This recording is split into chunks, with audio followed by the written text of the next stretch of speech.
Right, welcome to Recovered1440.com, episode 10. My name's Bobby, I'm an addict. Where has the time gone? There are 1,440 minutes in a day, and that's how we recover, one day at a time.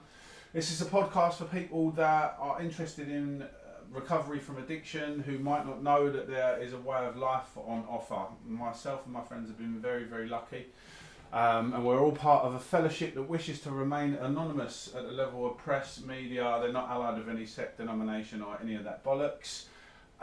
With all that said, if you go online and you Google 12-step meetings in your area, then I'm sure you'll find what you're looking for. It's my pleasure to have a good friend of mine today. I shall pass the podcast over. Welcome, Ash. Thanks for coming, mate. Thanks, Bob. Thanks for having me, mate. Oh, it's my pleasure. Yeah, my name's Ash and I'm an addict. No way. Yeah, thank you very much for inviting me along, Bob, mate. It's an honour to come along and do it, to be honest with you, mate. Yeah. Do you know what? It's one of them things where you said it to me and I was like, yeah, that sounds like a great idea. And then we've had this conversation, the fear comes in, like at least the people that I share to in a meeting, I know them a little bit, do you know what I mean? And this could be listened to anyone. Not my parents could listen to this. They've never been to a meeting. But my parents know that I'm an addict. Yeah. But for suddenly my head starts going, what are they going to think of this? What are they going to think of that? Do you know what I mean? To be fair, they probably are going to listen to this. So, I would hope they do, mate. Yeah. But yeah, it's for me, it's fighting that fear and doing stuff head on. Is something that this program's given me. So yeah, with that, I suppose. I'll tell you a bit about myself, what it was like for me, how I got here, and how I'm recovered, really. So, like, from a very young age, alcohol was prevalent in my life. My dad likes to drink. My mum doesn't really drink anymore, but she used to drink, do you know what I mean? And I grew up on a council estate where drinking drugs, well, it wasn't a council estate. My mum used to tell me off for saying that.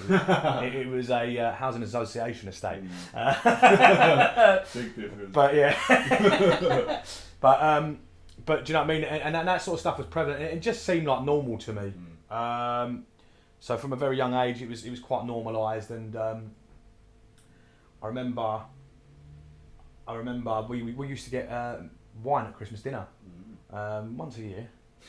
Wine at Christmas dinner, and it was a little glass of Lambrusco. But do you know what I mean? At that time, alcohol being introduced from a young age, but I never had control. Well, I've never had control of the alcohol. We'll get to that. But at the time, I wasn't in control of the pouring or the amounts that I could drink. Yeah, so that it just seemed. But even then, I used to drink it fast. Do you know what I mean? Like. And I remember as a kid, I'm one of seven. I've got four older brothers, and a couple of brothers in the estate that I grew up in. They was quite well known. They were handy in a fight, and that weren't me.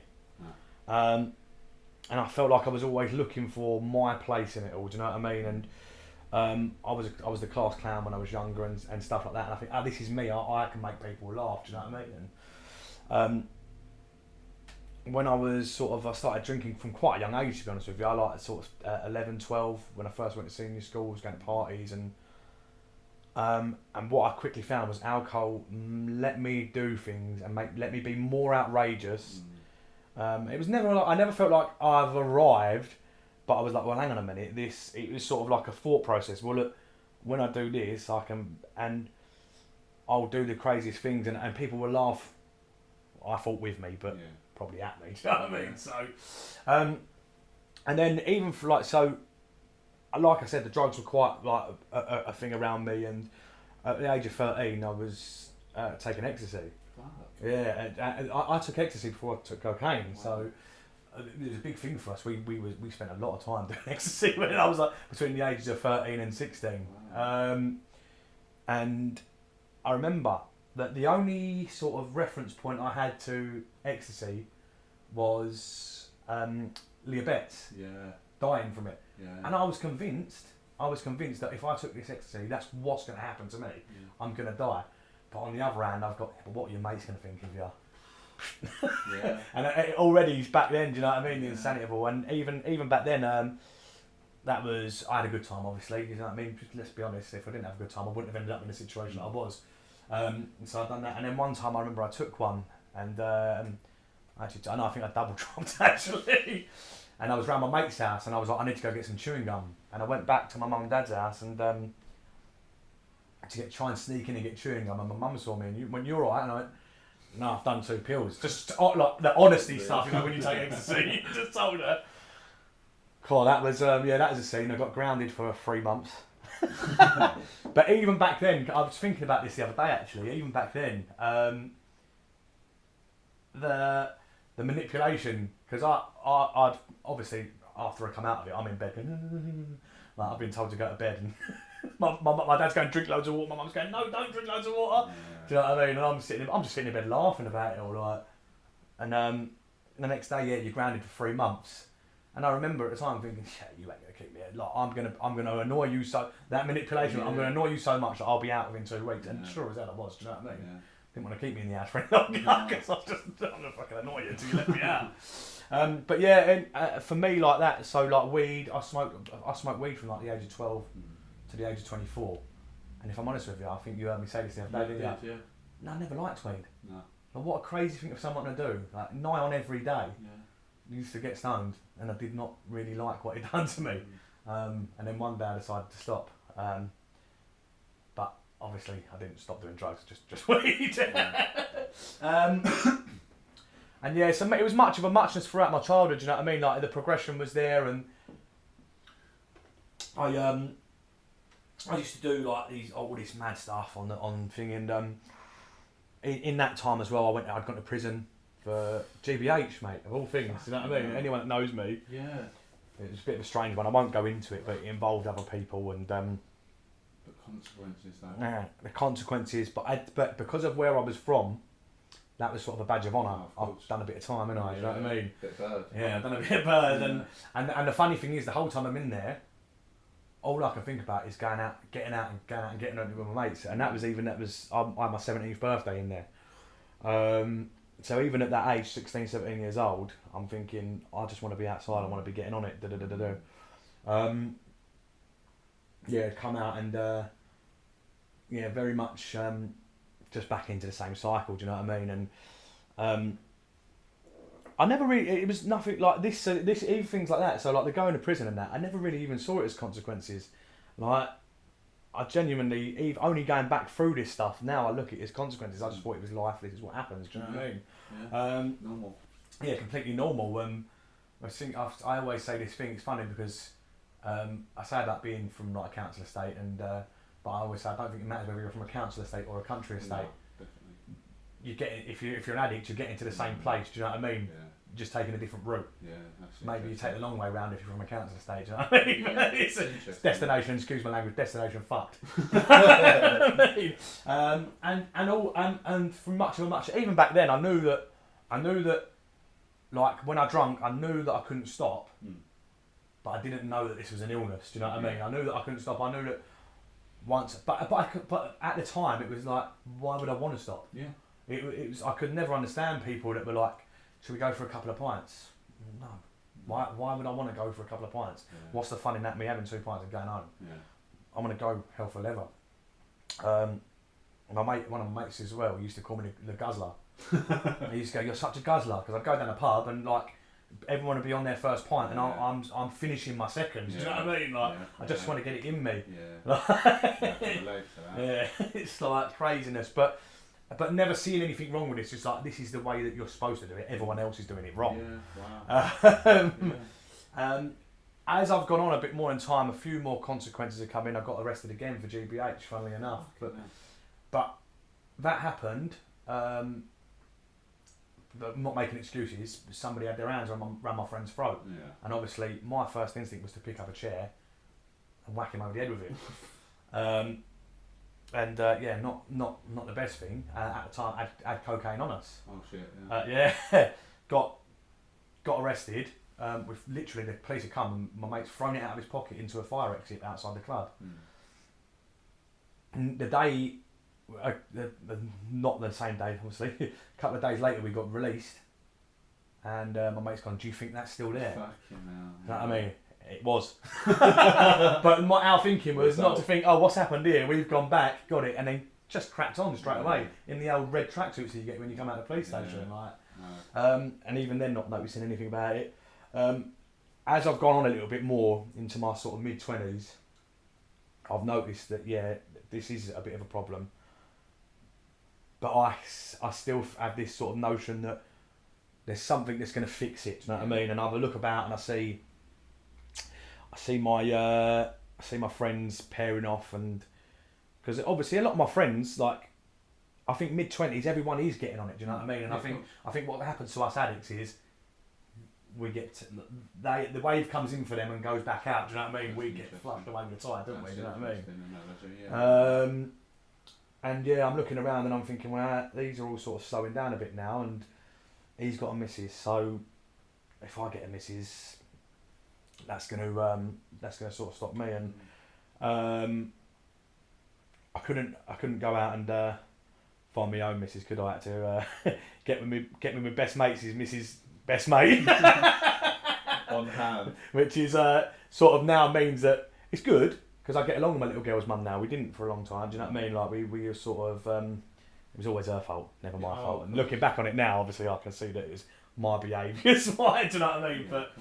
But it sort of meant we was intertwined. So I'm digressing there.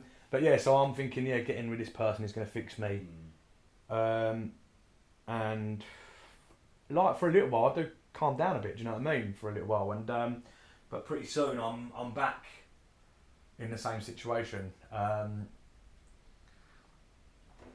we're living together, and I'm going down the pub, and I'm coming back, and I'm sort of like bolted, do you know what I mean, and I'm having to hide it. I'm going in the toilet, flushing the chain, and I remember being just laying in bed, like not being able to sleep. Do you know what I mean? Thinking, well, fucking, what's this all about?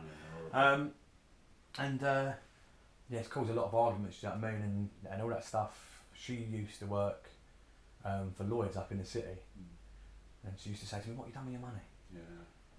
And I used to go to her, "Well, you earn twice as much as me, and every time we go out, I pay for this, I do this, da da da da da da." I believed myself. Yeah. Do you know what I mean? It wasn't even like I was spending my money on cocaine at the end of the day, cocaine and alcohol, and but that stuff I'd convinced myself that it's her fault. Yeah. She's not buying anything, and I'm paying for meals when we go out and all that sort of stuff. Do you know what I mean? The thing is, she might listen to this. I don't know if she'll even remember that, but that's a sticking point for me. Do you know? For me, remembering that stuff and all that bullshit I used to come out with. Do you know what I mean? And but yeah, it's then obviously it's just cracking on it. Do you know what I mean? Going on, it's progressing, getting worse and worse. And I remember actually, funny enough, my mate's mum's she's actually 22 years sober now. Wow. And I was like, we were sitting in a room one night and we're absolutely fucked. And we was like, we need this fellowship. Like, we need to get involved with a bit of this. And I went in, looked at the steps. Walk straight back out. Oh no, I stayed for a couple of weeks. They kept me sober. I thought I won't do them bits, but I'll do this bit, because do you know what I mean? Pick and choose. Yeah, I'll pick and choose what I want to do. Yeah. And then lo and behold, do you know what I mean? It's not going to work. Do you know what I mean? And that was I'm sort of gone off track a little bit there. That was the in between times of when me and me little girl's mum had broken up. And I'm back at my mum and dad's in the box room, and like, do you know what I mean? Like, all this stuff going on. And then we get back together, and I think I know what's going to fix me if I have a kid. Do you know what I mean? I've been there. If I have a kid, that's going to fix me, and not even. It wasn't a conscious thought process. It's a subconscious thought process. What is going to fix me? Do you know what I mean? Always searching for something external. Yeah. Always. There's nothing in here that's going to fix me. It's something outside of me. Do you know what I mean? It wasn't until I accepted that it was completely the opposite of that, that I could actually move on with my recovery. But yeah, so she gets pregnant. Can I stop using? Can I fuck? Do you know what I mean? Yeah. So I'm saying to myself, well, when the baby's here, that's when I stop using. Yeah. Baby's here. Can I stop using? No.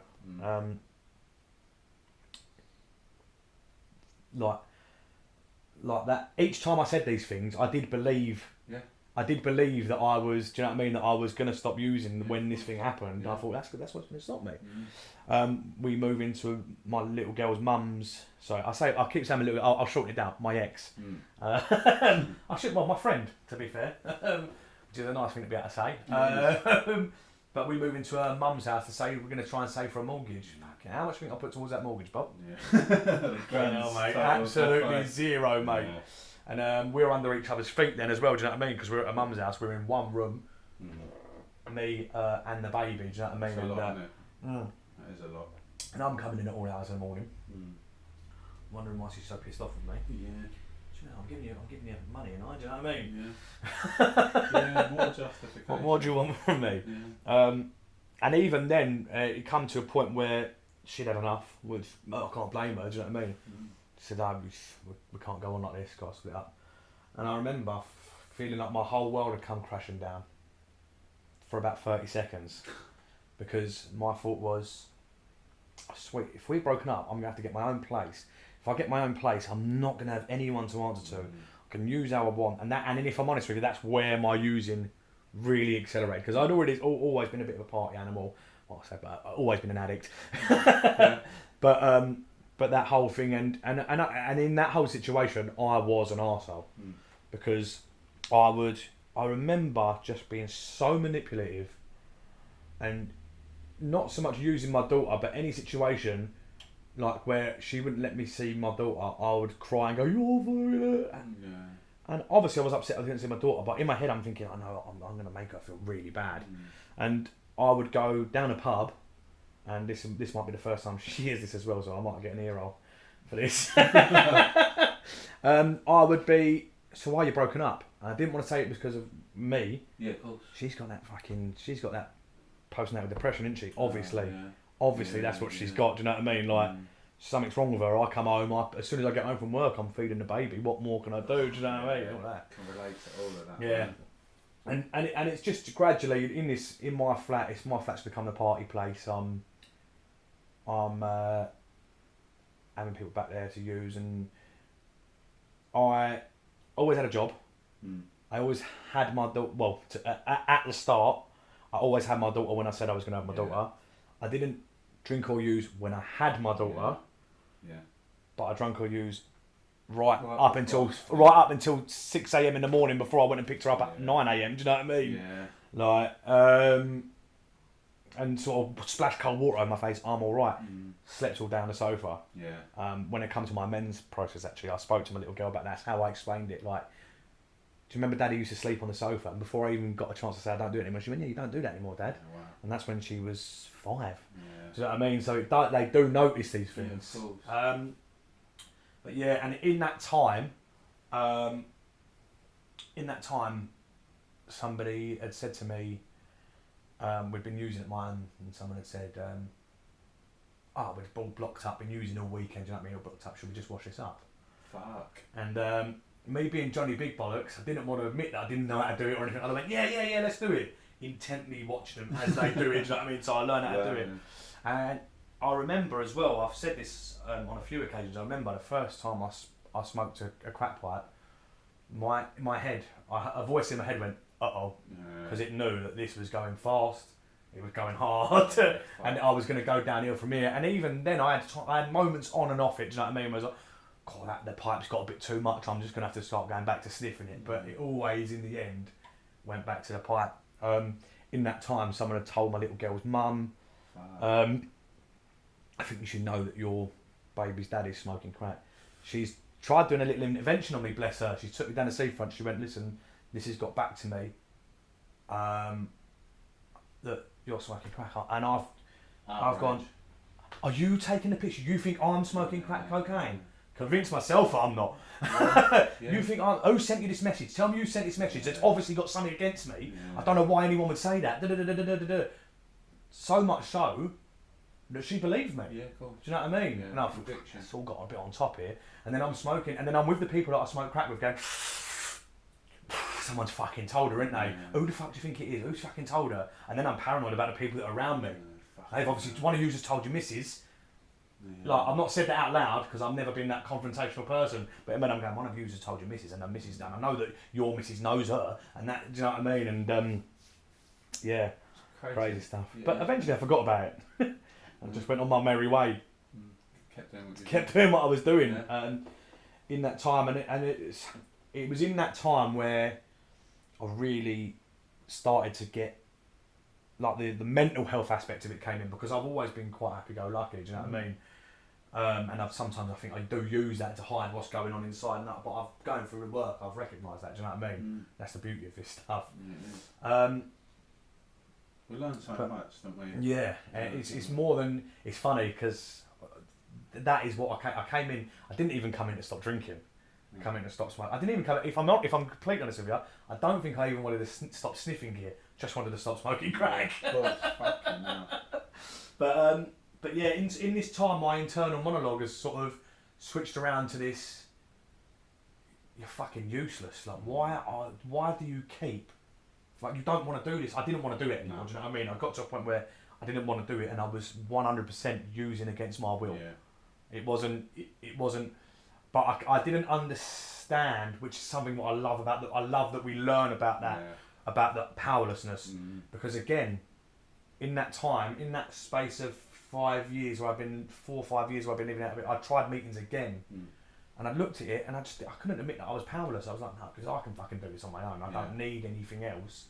Like, and I was such a man of science, which is why I love when I actually read the book, how it explains that in We Agnostics. That's all right. Talk about it, but, the way it explains that's why I love it, because obviously it explains about people being a man of science, but still having faith that their things are going to work, and it explains what faith is. And but yeah, so in that time, like I said, my internal moment switched from that. I started to hate myself. Really, like, you're fucking useless. Like, what is wrong with you? You can't stop. Like, you've got a daughter, you can't stop for her. Got parents. I don't gamble, funnily enough, but I used to gamble when I was on it, which is a very odd thing, because I don't have the compulsion to gamble when I'm clean. Do you know what I mean? Like, and I would smoke crack, spend loads of money on online slots, call my mum crying. I've done it again. But first of all, before I admitted to my mum that she never knew that I was on the pipe, but she knew that I was drinking and gambling and stuff. I said I was just drinking and gambling. She's not stupid. She knew something else was going on. But even before then, before she knew, I would call her up and go, Mum, I need 50 quid for a tank of petrol.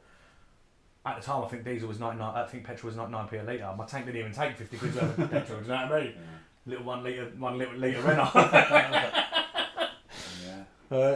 And I'd use it to go get on it. So, like, do you know what I mean?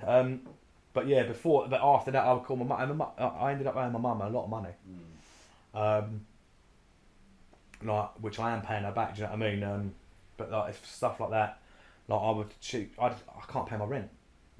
And I'd get my mum would, like, bless her. I hope my dad don't listen to this.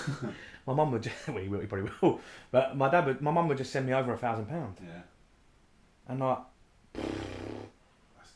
Thank God, I'm out of it. Do you know what I mean? I'm out of it. Sweet. Let's crack on. After a few days, I would feel terrible for a couple of days. Do you know what I mean?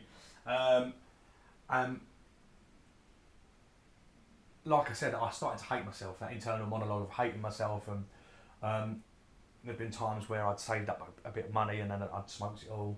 But my very last use up, it wasn't even a bad use up. What actually happened was, my little girl, she had suspected COVID, and I had to work from home, and then my first thought was, sweet, I can use. So this was during, obviously, COVID times. I had a computer. I think this was on the Saturday she got it, so I knew that I wasn't going to be able to go to work on Monday. So I just carried on using, set my computer up ready for Monday, and I was going out, picking up rock, coming back. I had a Rizzler stuck over my webcam on my computer, thinking my bosses were watching me. Do you know what I mean? Calling customers, bolted. Do you know what I mean?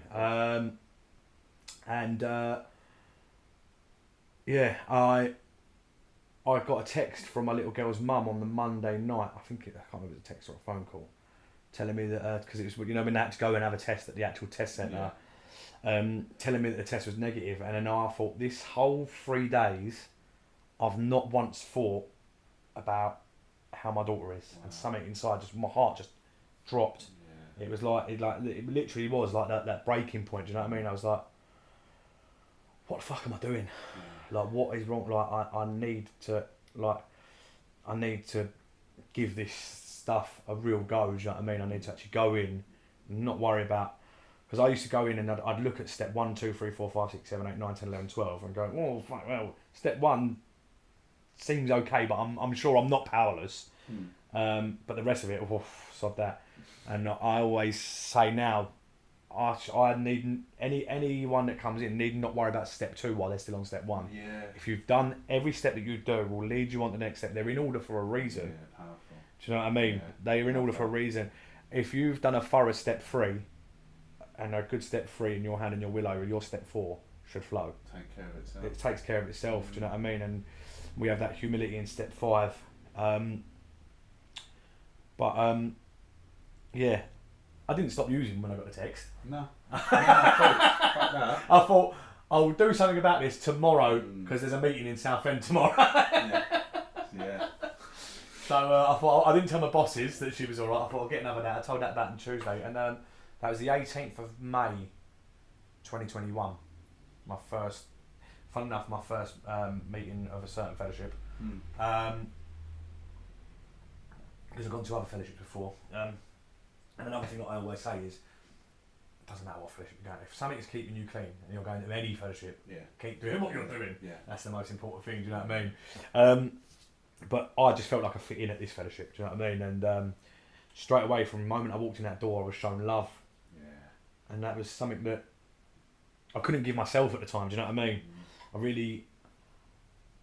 I sometimes when I hear myself saying this stuff, I think it sounds so cliche, but it is just true. Yeah, it's just true. Cliche for a reason. Yeah, the cliches are cliches because they're true, aren't they? Yeah, do you know what I mean? Absolutely, yeah. And I felt love, and that was something that I hadn't felt for a long time. Obviously, people were trying to give me love. Do you know what I mean? Don't get me wrong. I'm not saying the people around me had abandoned me, because they hadn't in any way, shape or form. My mum, my parent, my family, my little girl's mum, even when I was a complete fuck up, was still giving me opportunity after opportunity to prove my worth. Do you know what I mean? But I was blocking that off. Do you know what I mean? And I think I needed the love of a stranger. I know that sounds weird. Do you know what I mean? Because I took the people around me for granted. Do you know what I mean? And when someone else went to me, do you know what? You're worth it. You can do this. I was like that. And pretty soon, like, I was 14 days clean when I asked for a sponsor. Do you know what I mean? So one thing that I always say is, don't hang about with it. No. Don't hang about with it. Listen, and then pick someone. Yeah. Because first of all, 99% of the time you'll pick. If I'm completely honest with you, my sponsor is a trader. He drove a nice car. And he wore nice clothes, and if I'm honest with you, I picked him because I thought, I want a bit of that. Yeah. I was very, very lucky, because I picked my sponsor for all the wrong reasons. I was very, very lucky that he's also a spiritual gangster as well. Yeah, that's interesting. Yeah, so I started working these steps. You know what I mean? And I'd open the book. I'd come into the rooms before, wondering why I couldn't get clean. I'd never even opened that book. I'd never even read the preface. Do you know what I mean? And I was baffled to why I weren't getting well. How's this work? Why is it working for all them? Like this stuff. I mean, what are the bollocks?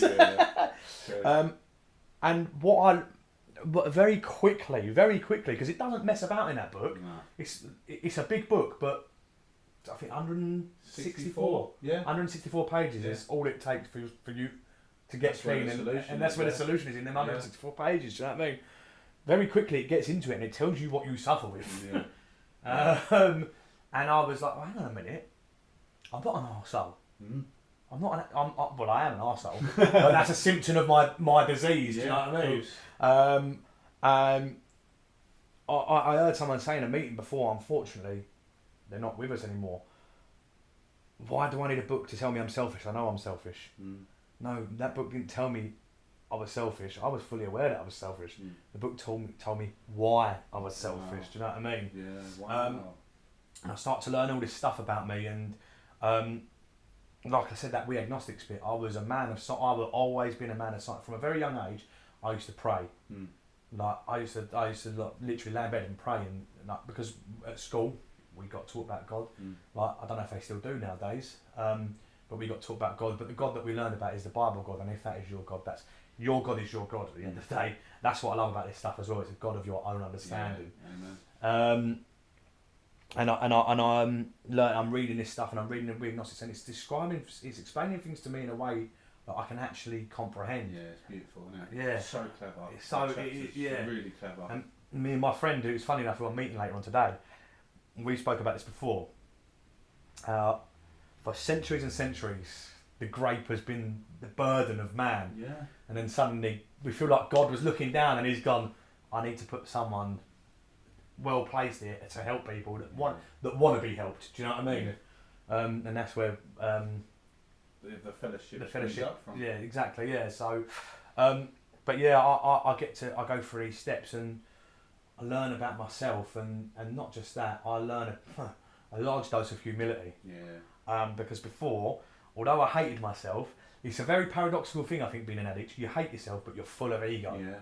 Do you know what I mean? It's so crazy. You're a piece of shit, but also you're the bollocks. Yeah. Do you know what I mean? Self-esteem, massive ego.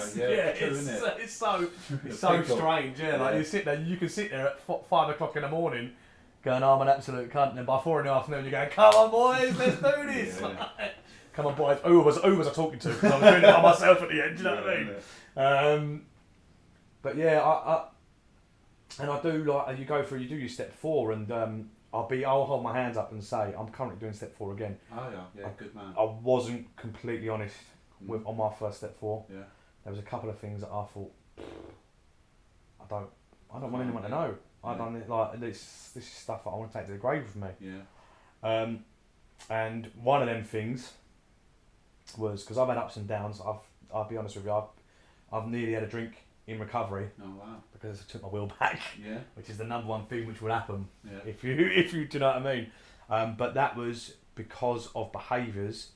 One of the things was a behaviour that my sponsor could never have told me that was one of my defects because I didn't put it down. Wow. On my step 4 inventory. Isn't it? Do you know what I mean? Yeah. So yeah, and it was a very odd situation actually because I was gonna have a drink and I was out with my brother, and my brother said to me, "If you have a drink, I'm gonna smash your teeth in." kind of love him, do you know what I mean? And I thought, oh no, I'm not gonna. So I left and I was gonna go to the off license, and on the way home, someone texted me asking me to sponsor him. Wow. Which meant God moment. Yeah, proper. Yeah. To be fair, at that time and place, I probably really shouldn't have said yes, but I felt like I needed to fucking do it. Yeah, Do you know what I mean? Yeah. But it made I had to get honest with my sponsor about what had been going on. Sorry, I've gone completely sidetracked there, haven't I? No, it's beautiful, But, yeah. man. This is all part of your journey. I love it, man. But yeah, so I've got through these steps, and I've sort of I'm starting to see things in a different light to what I used to see them before. Do you know what I mean? First of all, I'm realising my part in things. Do you know what I mean? Which I have to remember. Something I always remember when I point my finger quite often. Well, always. I've got 3 fingers pointing back at me. Do you know what I mean? Yeah. And I am always going to get disturbed over my expectations of others' actions. Yeah. And once I can accept that, and I can't always, do you know what I mean? I'm not perfect. Sometimes I do act out, and I have to take a step back. But when I act out now, I quite often, Like conscience. do you know what I mean? And very quickly, I'm making amends. Do you know what I mean? Which is what it says to do. Do you know what I mean? Yeah. When we were wrong, properly admitted it. Yeah. But yeah, what this has done for me, it's like this says in the promises, isn't it? The step 9 promises. All those things, like the financial insecurity, I thought that the financial insecurity was I was going to have loads of money. Yeah. I was going to have loads of money. Because what I actually thought was, well, if I'm not using gear and I'm not smoking crack, well, think of all that money that I'm going to have. Well, hang on a minute, Ash. No, you're not, because you're going to start paying your bills. You're going to start paying your water rates. Yeah. What are those? You're going to start paying back people money that you owe. Yeah. An electricity bill. Yeah. What's that? Like literally, anything that I could get away with. The only thing that I paid towards the end, I think, was council tax and rent. Yeah. The one that was either going to get me kicked out of my house, or people coming around, or send me to prison with a council tax. Do you know what I mean? Because they can put you in prison for that. So the two things. And in the end, everything was by the wayside, and and my phone. I didn't want my phone to get cut off because I couldn't call the dealer, could I? But what I've quickly learned, well, not quickly, sometimes quickly, sometimes slowly, is that my financial insecurities are not that I'm going to have loads of money. It's that I'm going to know that what I've got is enough. Yeah. That even if I'm struggling, God's got me. Do you know what I mean? Yeah. And I'm placed in a position where I don't need to have the best things. No. Do you know what I mean? It's nice to have nice things, don't get me wrong, but if I haven't got them, it's not the end of the world. No. Don't need to have a brand new Audi or, do you know what I mean, my 57 plate Corsa. I do want to upgrade, if I'm honest with you. There is a little bit of stuff there, do you know what I mean? I have to hold my hands up, but I am okay with it, do you know what I mean? Yeah. And but the most important thing that I've got from it, to be honest with you, is my internal monologue has flipped 180.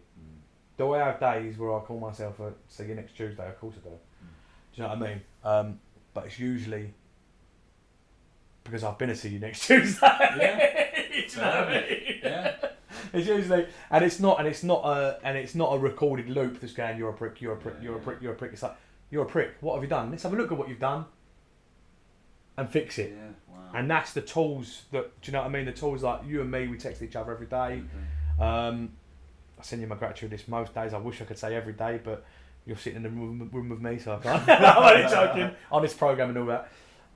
And I do my inventory without fail. I do my inventory every day. Yeah. Every single day I do it.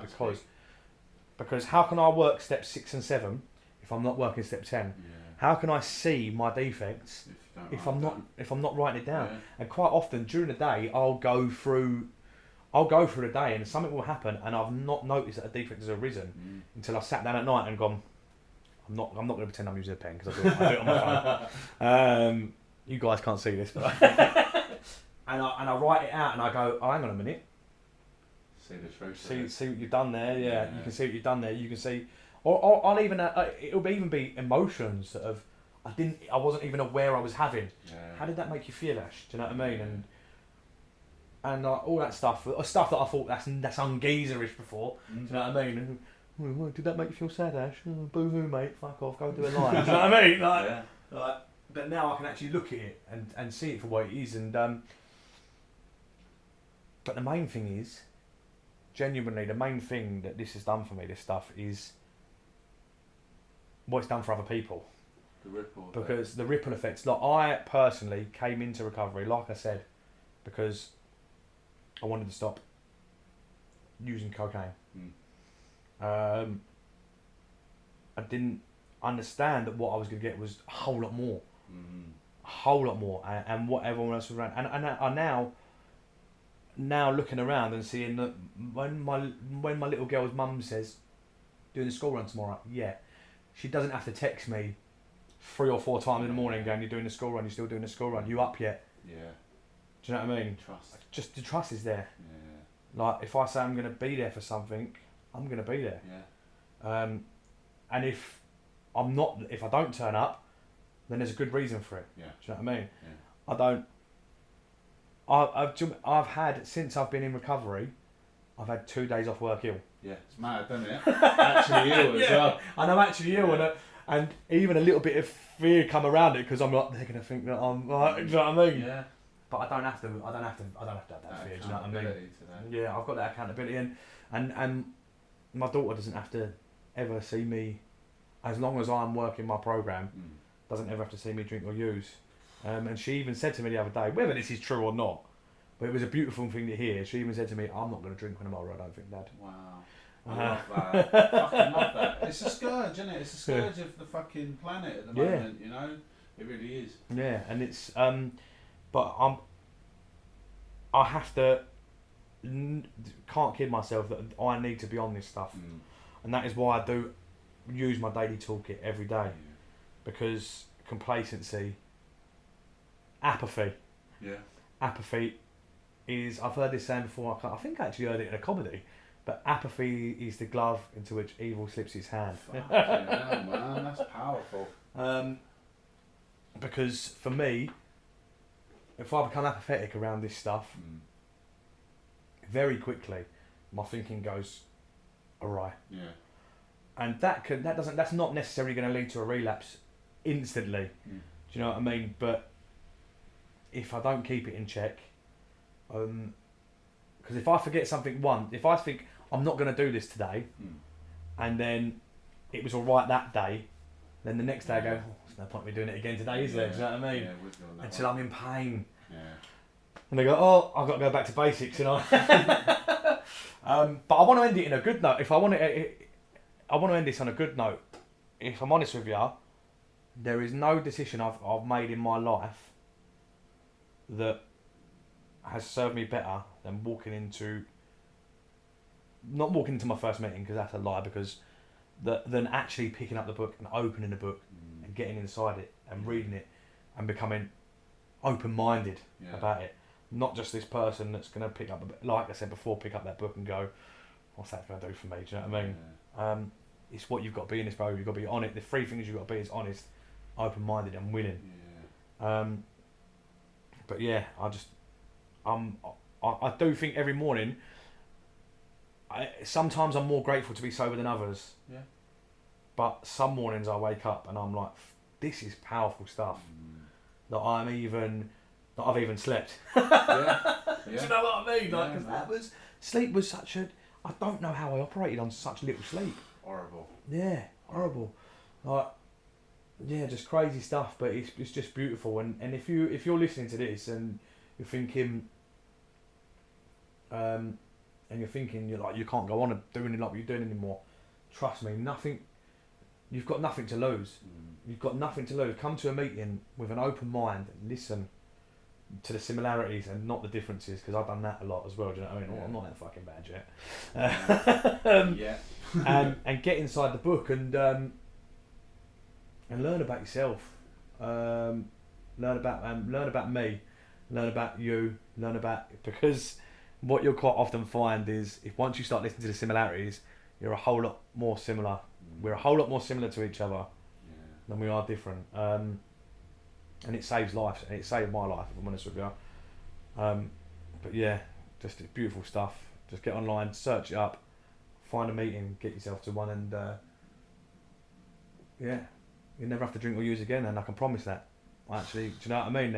It is a promise. It is a promise. As long as you're willing to do it, you won't have to drink or use again.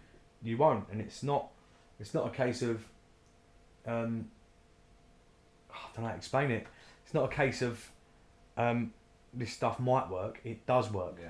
It does. The proof's in the pudding. If you come into a room and you look at someone, because for me, I started smoking crack, but there's people in the rooms that were on heroin. Do you know what I mean? They went a lot further, and they've come back. Yeah. Do you know what I mean? And I'm now an upstanding member of society. I pay all my bills. Yeah. I don't look at a policeman and think fucking wanker anymore. Sometimes when they're behind me, I do check my speedometer. But do you know what I mean? It's just beautiful, this stuff. It just gives you peace of mind. And I think with that, I'm going to leave it there, mate. Well done, Ash. Fucking love that, mate. There's so much in there that I can relate to, you know? Like, I think that as children, we start taking drugs and then we become like emotionally stunted. Do you know what I mean? Like stuck in that point where we was. Yeah. I didn't know how to be an adult until I started working this program. You know, I come in thinking I've got a drug problem, and I realise it's my thinking that's warped. You know, and the stuff that this gives me is like you was talking about, that ability to bookend my day, like start my day with gratitude and then have a look at my behaviours throughout the day, so that when I wake up tomorrow I ain't full of fear and I'm not full of anxiety, because I know there's nothing on my plate, you know. I could really relate to so much in there, man. The powerlessness of it, you know, that was my, and I love the way that you said it was a subconscious thing. When I have my child, I'm going to stop, because that was my thinking as well. When I meet this person, when I get that job, when I do this, it's going to stop, and it never fucking did. No. And I never understood what I suffered with. And you talk about like the science of it. Well, the science of it tells me that I'm allergic to drinking drugs. You know, when I put one in me, I can't fucking stop. And I just know your mate called you the guzzler. I just thought I was greedy. I just thought that, you know, I really like doing this stuff. But when it got to the point where I wanted to stop and I couldn't, it's fucking terrifying. You know, absolutely terrifying. But I love you, Ash. I love what you do in this fellowship, and you've always been involved. Do you know what I mean? From the first time I met you, I think you were sharing powerfully in meetings and doing good. You know, like actually doing good for other people, helping other people, and how that makes us feel inside. You know, I was always looking for, if I get these pair of trainers, I'm going to be happy. If I get this fucking thing, I'm going to be happy. And serving myself, and it was just a never-ending thing. But when you start helping other people, you get a genuine sense of self-esteem, don't you? It's madness, isn't it? Because you do like, you start, hang on a minute, all this time I've been trying to do stuff for myself, but all I actually really needed to do was to help others. It was an alien notion for me. I love what you said about financial insecurity. I remember the first time I found a tenner in my jeans pocket. That was for me when that promise come true, because I could account for every single penny because I fucking owed it out, you know. First time I found a tenner in my jeans, I'm like, geez, man, like not wasting my money anymore. And how about in terms of the steps? Is there any one step that jumped out for you, or that you feel like you gained the most from? In action, step 6 and 7. Yeah, wow. Step 6 and 7 in the book. There is other books that can expand your knowledge on steps 6 and 7. And if you are listening to this and you're a member of the fellowship, I would recommend you look for those books as well. Yeah. We can talk about that book. You're talking about Drop the Rock. Drop the Rock. Yeah. Oh yeah, because it's not conference, is it? Yeah. The book Drop the Rock. It expands on step 6 and 7, and step 6 and 7 is, they're often called the forgotten steps, isn't they? But for me, how can I live a new way of life if I'm using my old character defects? Yeah. If my old character defects are coming out and I'm not even spotting them, step 6 and 7 are so important in action. But the most, I genuinely think so in action, step 6 and 7. Yeah. Step 10, 6 and 7. Yeah. Because 10 helps me work 6 and 7. If I'm working 6 and 7, I shouldn't have much to put in my 10 either. Yeah. Sort of like a loop. Yeah. But for realisation, step 1. Yeah. Wow. Step 1, because even when I knew I couldn't drink and use, I didn't understand that I was powerless. Yeah. I didn't understand the powerless. What I thought, do you know what I thought I was? I thought I was powerless when I drunk and used. Yeah. I didn't understand I was powerless over the obsession about the first drink. Yeah. And when I looked at step 1, I actually looked powerless, and then to step 2, that leads to step 2. Power greater than ourselves. Yeah. Do you know what I mean? It's like, and like I said, everyone leads to each other. It is very hard to pick one out, but for me, step 1 is. No, I love that. I do love that. It's because it's the first step. The first step's for the reason. And surrender, isn't it? It's, and once you can actually, do you know what? When because I've sat in meetings and I've said, I'm an alcoholic. I've not really meant it. And not really meant it. I've just said it because it's come to me. The person before me said it. Yeah. But to actually sit in a meeting and say, my name's Ash and I'm an addict, and actually know it, and that, not necessarily know it, but believe what I'm saying is true, and then that's like, fucking hell, we can start something from here, do you know what I mean?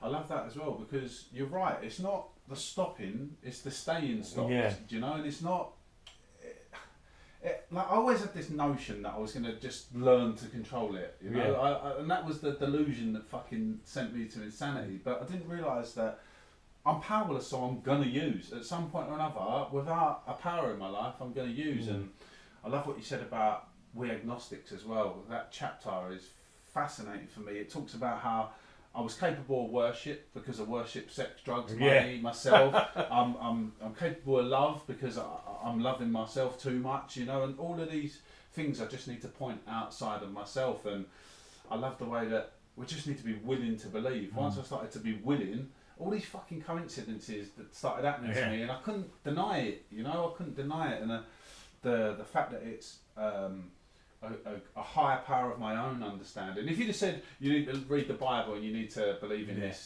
this conception of God, I couldn't have ever done it. But my conception's changed many times, you know. And as long as I worship something outside of myself and give my control over to that thing and have trust and faith that it's all going to be all right, I'm all right, you know. For me, that I didn't understand a higher power of our own understanding until I read We Agnostics. Do you know what I mean? Like, I used to think that, and it's all very good and well saying of your own understanding in the steps. And what I want to say something actually about the steps. Do you know when someone looks at the steps and you're sitting in the meeting and you look at the steps? Don't worry about that. Yeah. That's literally what's a not a glossary. It's a shortened down version of what you're going to read in the book. What you're going to learn. And you're actually going to learn about them things. Yeah. It's telling you the bullet points of what you're going to learn about yourself. I loved what you said as well, because people do that. They walk into a meeting, look at step 4 and 5, and think, fuck that. Step 8 and 9, fuck that. Yeah. But it's true. You've literally got to concentrate on the step that you're on, and they all will lead into each other and get you ready for the next one, won't they? What advice would you give to someone who has never been to a meeting before and they don't know what to expect and they're sort of thinking about going to a meeting but they're sitting on the fence? What advice would you give to them, Pete? Go. If you're at a point where you think you need a meeting, you need a meeting. Yeah.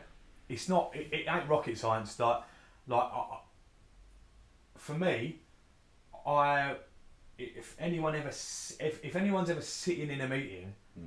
You need a meeting. Yeah. Do you know what I mean? Like, don't end up there by accident. Yeah, you don't. Yeah, you don't end up in a church hall on a Friday night, 7:30, because you enjoy sitting in church halls on a Friday night at 7:30. Do you know what I mean? It's like, no. But in all honesty, not all honesty, that's the wrong word. In the long and short of it is, if you think you need a meeting, you probably need a meeting.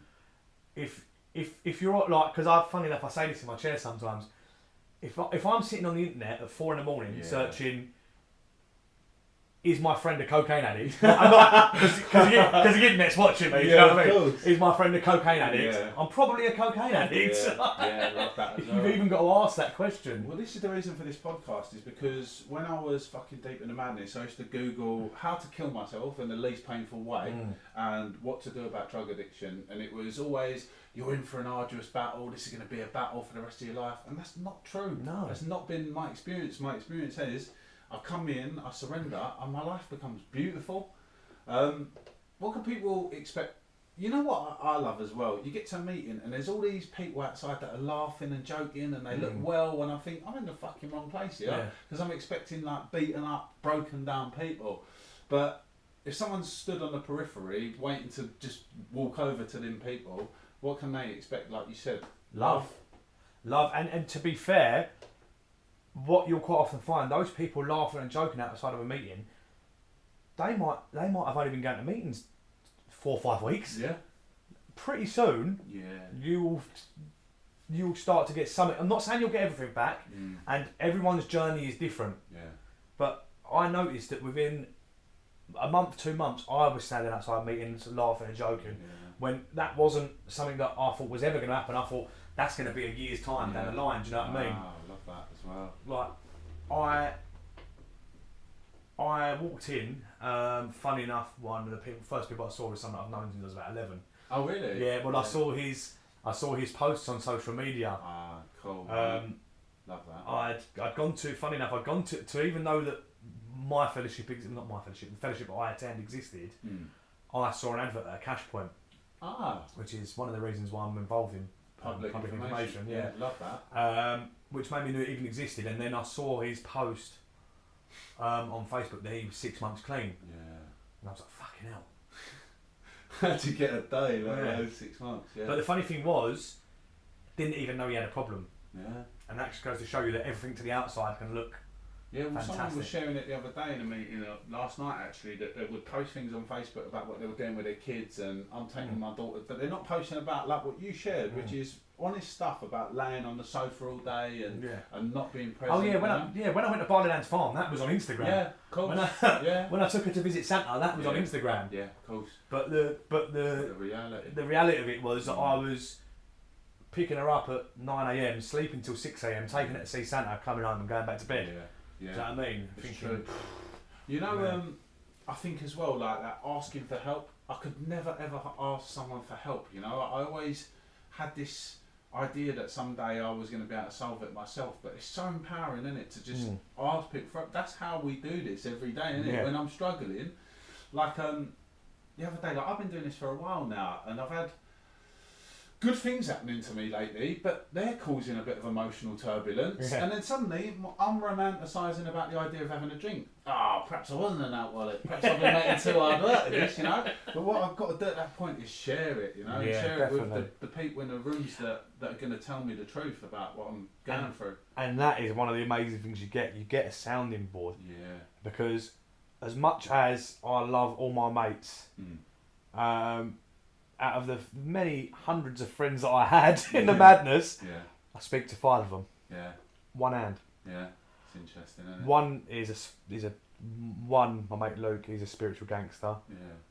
One's in recovery anyway. Yeah. So, and the other 3 are normal. Civilians. Well, whatever that is. Yeah. But a lot of the people, I could say, like, I would imagine saying to someone that I think I've got a problem. Literally, I think the response 99% of the time I would have got is fuck off. Yeah. Oh, come on, come out. Let's go and have a beer. Yeah, what are you fucking worried about it? I tell you what would take the edge off it. Yeah. And I think that's what I enjoyed about what you said about accepting the love of the people in the rooms before, like, because our families don't desert us, right? Or if they do, then you know that's understandable to a certain extent. But to have the love of like-minded people who have been through what you've been through, somehow, that doesn't mean more, that's not what I'm trying to say, but it sort of gives you that lift that you need to start to believe that you can recover, you know? Yeah, I'm trying to think what you, like, see, it doesn't mean more, it's more... Not meaningful. More, what's the word? I can't, do you know what I mean? No, I'm trying to think of the word. It's more... contrasting to that family love, do you know what I mean? Yeah. It's more, well, hang on a minute, what's this person that doesn't even know me? Yeah. And if they can do that, why are they doing that? Yeah. Because I would obviously always ask why someone doing something. Yeah. Because I was always doing something for something. Yeah. But when and I think that's the beauty of it, is when you realise that they're doing it for the sake of doing it, well, not the sake of doing it, because they need it to help themselves. Do you know what I mean? Yeah. I think it says it. I'm not sure if it says in the book that it says, tell your prospect that you will probably get more out of this than them. Yeah. I think it does say that in the book. Yeah. I don't know it back to front, but... I was speaking to someone the other day, someone who was new, and they're struggling when the thought comes in, they can't pick up the phone and ring one of us, because that's such an alien notion to me that, you know, I'm burdening someone with this shit. But the reality is that guy talking to me about his problems means that I don't have to think about my bullshit. Exactly, and it puts me in a state of gratitude, you know, that I'm not going through that. Thank you for coming today, Ash. I fucking, you know, like, you talk about being accountable and all the rest of it, and like you said, when you say you're going to be somewhere, you've turned up today and you've done this for me, and I just want to say thank you for everything you do, not just for me, but for everyone else in this fellowship. Thanks, mate. You know, we go through being broken people to suddenly people that have got a purpose and a usefulness, and yeah, mate, I think everyone's got such a lot of time for you, and I hope that anyone listening does do the right thing and searches out for a meeting. If you get yourself to a meeting, there'll be nothing but love and open arms for you. Until next time, love ya, God bless, take it easy.